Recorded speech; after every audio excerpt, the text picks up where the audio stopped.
First Person is produced in cooperation with the Far East Broadcasting Company, who rejoice in the stories of changed lives through the power of Jesus Christ. Learn more at FEBC.org.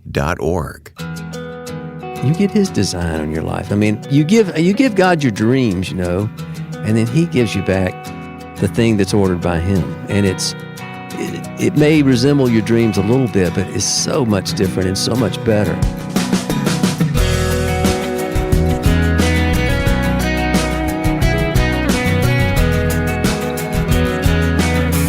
Welcome to First Person, where we're going to hear the spiritual testimony and calling of musician Buddy Greene. I'm Wayne Shepherd, looking forward to sharing today's guest with you. We're here each week at this time with the stories of people who have given their lives to Jesus Christ and serve Him in some unique fashion. To listen to any past program, visit us online at firstpersoninterview.com or download our free smartphone app, First Person Interview. Over 10 years ago in this program, we heard the story of Buddy Greene, whose music has had a special place in the hearts of people. Through his voice, his guitar, and his harmonica, Buddy has a winsome presence that is delightful to listen to. Well, in preparing a new interview of Buddy, which we'll hear next week on First Person, I reviewed this interview from years ago and realized that it communicates so well how the Lord has moved in Buddy's life that we needed to hear it again. After all, Buddy's love and commitment to the Lord is even stronger than it was all those years ago. So, before we bring you up to date with Buddy next week, let's go back in time and listen once again. I'm a product of the Deep South, so, like many from there, I was raised in the Southern Baptist Church, and my mother was a churchgoer. She was a religious person from the time I knew her, and my father kind of went along with things. But we were, I was in church every Sunday and every Wednesday night and every Sunday night. We were just faithful churchgoers. I don't want to get ahead of the story, but did it stick? My sort of take on things back then was that what the church had to offer was a salvation message, which I took to be, all right, if I'm going to sign up for this, I got to make a public profession. In other words, I got to walk the aisle and stand up there with the preacher and then check mark. Then get baptized and then start trying harder. I mean, that was sort of the way it was coming to my little, 7-year-old ears. And I think I was about 7 when I did that. And by the time I was 13 or so, I was already experiencing my first significant rebellion, with peers and reckless friends. And so I felt guilty. And I remember I went to another meeting because I thought, well, it's time to rededicate or time to try this one more time. And I remember that experience was more of, okay, I'm going to try harder than I did last time. And it lasted about a week, and by this time, I think we had a little bit of a troubled family. My parents' marriage was rough.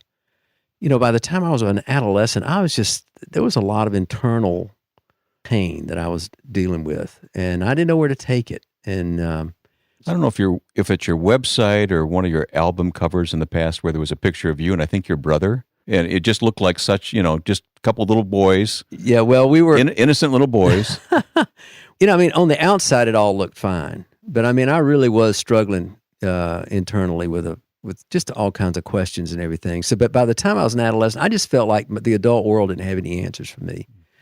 And this was the late '60s, and it was a time of throwing off authority. And as soon as I could leave home, go off to college, man, I was ready to, turn my back on everything my parents stood for, their religion, all that. And so that was a conscious choice? Pretty much, yeah. And I was, I was rebellious. I wanted to experience all the things that they said I couldn't experience, So, that was sex, drugs, and, anything, Long story short, is by my mid-20s or so, I was already married and divorced, and I had a bleeding ulcer. I was just, all the bad choices I were making were piling up on me. At least inside again, I was getting humbled enough to where I was thinking, I really am not doing a very good job of figuring this out on my own. So I sort of fancied myself an existentialist or something. I had a college education, and but isn't there a line in your song, something about an educated fool? Yeah, I was definitely an educated fool. But I realized that I had rejected a lot that I really didn't know much about firsthand. So I started sneaking back into church and listening to sermons. And I really was sneaking in. I knew the drill, so I would show up 15 minutes late, so I didn't have to greet anybody. I'd sit on the back row and I'd listen to the sermon. I didn't go to my home church where I'd be recognized. I went to a Presbyterian church where I heard that the guy at the pulpit really believed the gospel and preached it. So I wanted to go there and hear him, and he really did preach a great gospel message. And he didn't give invitations at the end, so I didn't have to worry about that pressure. But what he did do was say, let's bow our heads and pray at the end of his message, and that was my cue to get up and leave so I wouldn't have to shake anybody's hand. You were already working the system, weren't you? I was working it, man. But I just wanted information to think about. So I would leave, and I was also starting to attend a Bible study. And again, I could do it very surreptitiously. Nobody there knew who I was. I just got invited to it. I went and checked it out, and it was a bit like an AA meeting. There was a bunch of riffraff there like me, and everybody. It started off with everybody having coffee and smoking cigarettes. And now, are you in music at this time? I was in music. Yeah, I was professionally. Well, you could call it that. I was eking out a living playing clubs and things like that. And so I would go to these things, and it was really a great experience because it felt safe for all of us to ask questions that we would never ask in church. So, we were asking questions about sex, smoking pot, and all the stuff that we were doing and didn't want to give up. And the guy, to his credit, was great. He was not an alarmist, and he would just say, well, it may not say anything about pot smoking in the Bible, but it does say something about our bodies. Let's go see, So you didn't feel condemned? No. He would take us to the scriptures and say, now here's what it says. You go home and you think about it, So that's what I would do. And this was a process that lasted really about 3 or 4 years. And in the middle of that time, I met my wife, Vicky, and we started dating. And she was a great person and so much better than the, stripe of people I was hanging out with. So I wanted to be better for her. And I would find that I could put on a pretty good show around her, but when I get away from her, I would just resort to my old ways. So now I start dealing with my own hypocrisy.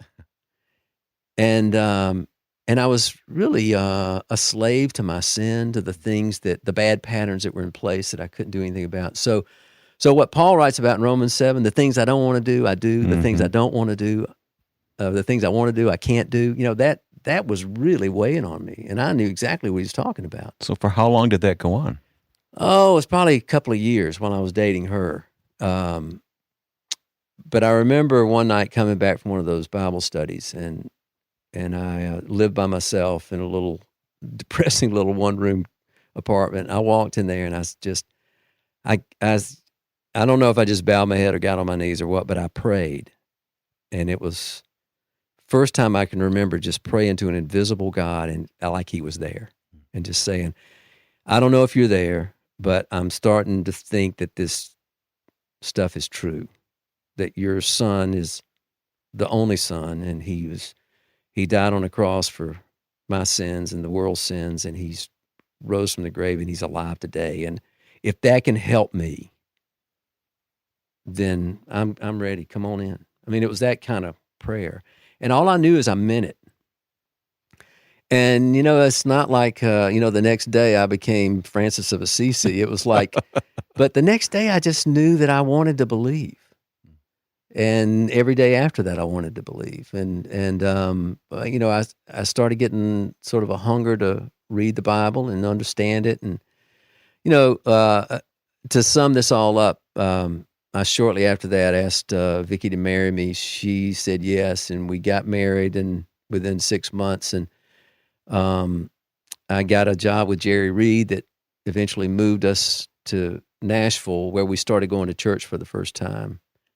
So that was all within about a year of my conversion.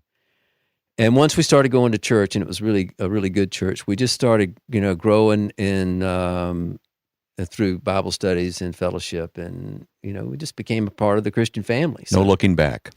It really wasn't any looking back. I was so thankful to be delivered from the stuff that was holding me back, and so that really, that's the conversion story. There's a whole lot that's happened on the heels. There are of that. a lot of people that God brought into your life, I'm assuming, that were instrumental along the way. Yeah, Tell me about one of them real quick. Well, Scotty Smith, was really the first, after that initial Bible study where I was really, sort of a skeptic and a searcher, he was the first Bible teacher I had as a believer. And the founding pastor at Christ Community, Franklin, yeah. Tennessee. And he's one of my best friends today, and we've walked together my 30 years of faith practically. He knows me about as well as anybody, and I know him pretty well. And he has always been a grace teacher in my life, and somebody who's not only taught me a lot about grace, but about the kingdom, about our purpose.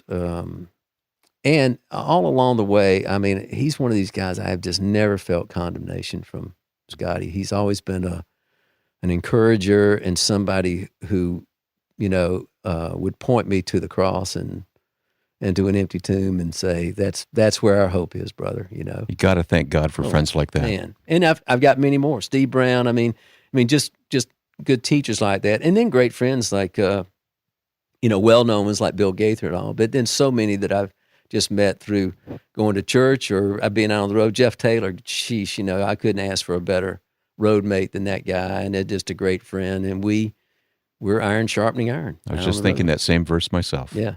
That's how God does it. Exactly. Yeah, it's definitely not a solo ride, thank God. More with Buddy Greene coming up today here on First Person. Stay tuned for the second half of our conversation. I'm Ed Cannon. The Far East Broadcasting Company partners with First Person because we celebrate the stories of people everywhere who have given their lives to Christ and serve Him. Our broadcasters in 50 countries of the world hear stories every day of people whose lives are transformed by the gospel and who have faithfully been taught God's Word. In addition to First Person, I'm pleased that Wayne and I host a podcast, and we invite you to join us. Listen to Until All Have Heard at FEBC.org. That's FEBC.org. My guest on First Person today is Buddy Greene. And I guess, is this your man cave? What is this here, Buddy? Yes, it's the man cave. It's a pitiful version of one, but it doesn't take much to please a man. It's a working office studio. It is. It was formerly a studio to the people that owned it before, and they had this wonderful full basement that they used as a studio. I was just looking for a space that would contain Buddy World, and so my assistant has an office, the next room. This room here kind of doubles as my office, and also it can be a family room. We've got a TV down here, and it's a practice room whenever I have some musicians over here, and we'll jam and practice and rehearse and things. So. Got your little case of harmonicas right over here to the side, and there's as you never can see, far away, are they? No, they're not. But as you can see, there's not much order to the madness. It's just that's it's okay. mayhem. That's all right. That shows you have a creative mind, isn't that what they say? Yeah, that's definitely evident. When did music come into your life? We heard your testimony. When did music begin for you? Oh, early. I was always a little singer, from the time that I started listening to radio as a little boy. I would sing along with it, and my dad loved that, and he would encourage that in me. And by the time I was 10, I was learning the ukulele and little folk songs and things like that. And then shortly after that, the Beatles were on Ed Sullivan, and I just, like many guys of my generation, that changed everything. I remember that telecast like it was yesterday. Man, the nation was mesmerized. I really do. First song, All My Love. Yep. Their little suits and narrow ties. Yeah, I remember seeing that, and I was a little kid. I was too little for sports and all these things. And when I saw those guys up there making those girls squeal, I said, I want to try that. So, it wasn't long before I was learning Beatles songs on that ukulele, and then and I found a few friends who had the same aspirations, and in no time we had a little band. We called ourselves the Flying Beatles, and eventually the ukes and the bongos gave way to guitars and drums, and we became Buddy's Buddies. And then we were quite a local hit, around Macon, Georgia. We played all the way through our teen years, through high school, doing local dances and civic clubs and things like that. Yeah. You told the story of coming to Christ and that transition, which is wonderful to hear. Mm-hmm. What was happening musically, and how did that change? Did that raise any questions in your mind about what am I doing with music, and can I continue with music? Yeah, well, initially it didn't. I knew I wanted to give music another shot with a different attitude. But I was still thinking, that my destiny was going to be in some secular direction. Okay, all right. I mean, I didn't really know anything about Christian music. I didn't. Christian music to me was just what you sang in church, So I was becoming aware a little bit of contemporary Christian music, and I actually had a good friend, Mark Hurd, who was in that. Boy, what a songwriter! Great songwriter, and he was a little bit on the fringes, and that's a whole nother story. His was a real he was a great encouragement to me early on, but his music was. But I was really thinking I'd be in country music or something. And as I said earlier, I got the job with Jerry Reed, who was a great country music entertainer, and that moved me to Nashville. And as I toured around with him, I think over the next few years, I was growing as a baby Christian, and I kind of had new eyes. So all of a sudden, as I saw someone who was as successful as Jerry, he had achieved everything that I was aspiring to, but it looked a little empty. It was like, gosh, do I really just want to be in a hillbilly bus going down the road and playing big honky tonks like Gillies, or I don't know, the trappings of it. It all started losing its appeal to me, and so I really started thinking after 3 or 4 years of being with Jerry that I would maybe go back to school, and I'd been an English major in college. And I thought I'll just teach and play music on the side. And about that time, I'd been writing songs about my faith, learning a little bit more about Christian music. And anyway, I came to the attention of a guy named Bob McKenzie. And Bob was a mover and a shaker, a good friend of Bill Gaither. And he heard my music, gave me some good advice, offered to cut some of my original songs. And that brought me to the attention of Bill. He introduced us, and Bill liked what I was doing because it was different. It wasn't informed by contemporary Christian music as much as it was informed by Jerry Reed and bluegrass and all this, sort of There's a musical difference there. Yeah. And what's the time frame here? This would have been about 85, 86, something like that, when I was working on my first album. And so I remember Bill invited me to Praise Gathering. And I still had the job with Jerry, but I went up there, and here I was, this unknown. Bill introduced me, and I did some song that night, and got a great reaction from the people. That led to Bill asking me to go out on tour with him, and I had to turn it down because it wasn't a full job. It was like a couple of months of touring, and I said, I got to keep this job that I've got. Well, the next day, I got let go by Jerry Reed's organization because they were having to cut back, and they kind of knew I had aspirations in and they knew about the album and all this stuff. So, I've never been so happy to be fired in my life. I got my that made your mind up for you. That's right. I got my 2 weeks pay, and I did somersaults out the door and called Bill and said, "Hey man, I'll still go on tour if you want me."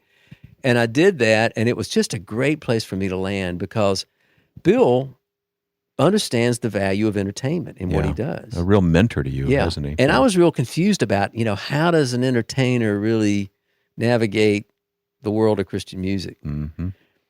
And Bill, rather than stifle that, really showed me how that, there's nothing wrong with being an entertainer. And he was very also, you knew also the main thing Bill wanted to do was bring people into the presence of Christ. Right. And have an experience with the body of Christ, and all of that appealed to me. So I really just kind of sat on Bill's stage for, a couple of years and played 2 or 3 songs a night and played harmonica in the background and took notes and saw, wow, this is something I'd like to do. And it really opened the door for that. Someone has said that we don't get the life that we deserve, but we get the life that God designs for us. Buddy, when you look back now, go back over all these decades, I'll be honest. Yeah, and, a long time. And see how God has traced your life out for you. Yeah, that's well put. You do get His design on your life. You give God your dreams, and then He gives you back the thing that's ordered by Him. And it may resemble your dreams a little bit, but it's so much different and so much better. Well, he gives us the desires of our heart. He does give us desire, and a lot of times we don't know what those desires are. We have some sort of tainted version of it. I mean, for me, I wanted to see one day see my picture on the cover of Rolling Stone or something like that. I was wanted fame and fortune and all that, and I have escaped all of that, Wayne. It's what I have. Well, first of all, I've got an amazing wife of 30 years now. I've got 2 amazing children who are growing into beautiful adults. I've got a son-in-law, and hopefully we'll have some grandkids before too long. But it's, those things are the most important thing to me, and I think that if I'd have chased the dreams the way I want them, that wouldn't happen, or it may have been disrupted in some way. So I thank God for that. And then I thank God that I've been able to, for a long time I was strictly a Christian musician. And I have to admit that after 10 or 12 years of that, I really felt boxed in. And I think what God was showing me there was, until you get out of the salt shaker, you're not realizing your purpose here in this world. We're witnesses for a reason. I'd say for the last 10 or 12 years to realize that I'm not so much a Christian musician as I am a Christian who is a musician. Skillfully disguised. Yeah. I mean, that's my trade. And so therefore, I don't limit what I do to the church or to just Christian-sponsored events or things like that. I get a lot of good opportunities these days to go play in music clubs or at festivals and things like that would be called secular or whatever. But what it is, it's a chance for me to go and meet people. It's a chance for me to go and sing the gospel, to be a musician, to help out, make new friends, and gosh, I love that. And one of the greatest validations I had was one night standing in a club, and the sound man, we'd had a great night, and we'd sung gospel music, we'd sung Doc Watson music, we'd sung Beatles, we'd done all this stuff. People had a great time, and as they left, I was standing there, and I thanked the sound man. I said, "Man, you did a great job tonight. I just totally relaxed, and I didn't have to worry about the sound, and thank you for doing a good job." And he just smiled. He was a big old guy. He smiled, and he put his arm around me, and he said, "I like what you do." And here it was from a guy who I knew he was not a churchgoer, but that night, I think he had smelled the fragrance of Christ, and it smelled good. Man, that was a really great confirmation for me. You'll find links to Buddy Greene's music at firstpersoninterview.com. Again, what we heard just now was recorded several years ago, but next week we'll bring you a new interview with Buddy that was recorded at his home just a few days ago. He'll tell us about his life and ministry in the present and share more of the lessons he's learned along the way. He'll even give us an audio tour of his harmonica collection. First Person is able to bring these interviews to you thanks to the Far East Broadcasting Company, who celebrate the lives of people who are dedicated to serving Christ in His kingdom. FEBC has a podcast which I host along with Ed Cannon, president of FEBC. Until All Have Heard can be heard wherever podcasts can be found, but also at febc.org. Join us there for more about the ministry of the Far East Broadcasting Company at febc.org. Now, with thanks to my friend and producer Joe Carlson, I'm Wayne Shepherd. Be sure to join us for part 2 of Buddy Greene's story when you listen next time to First Person.